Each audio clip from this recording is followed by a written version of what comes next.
Now, what if you want to see if the first object is less than the second object?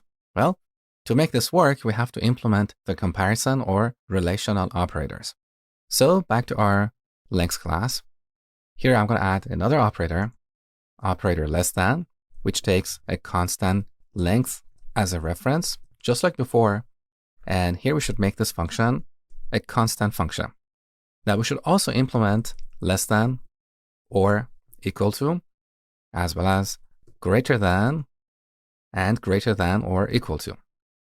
Now first I'm going to implement the less than and greater than operators, and then I will implement the other two operators in terms of the first two operators. Let me show you what I mean. So let's implement the less than operator. So generate the definition.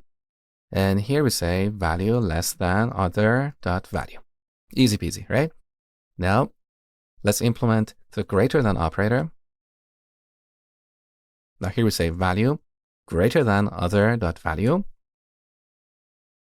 Now I'm going to implement less than or equal to in terms of the greater than operator. So look, one way to implement this operator is by writing an expression like this. But if in the future the logic for comparing two length objects changes, then we'll have to make several changes in multiple places. So I'm going to replace the less than or equal to operator with the greater than operator and then reverse the result of this expression.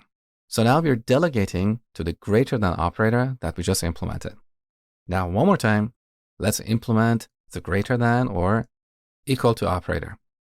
So here we can say value less than other dot value. Then we wrap this expression in parentheses and reverse the result. So this is how we can implement the comparison or relational operators. But implementing all these operators is tedious. So in the next lesson, I'm going to show you how we can simplify this code using the new spaceship operator.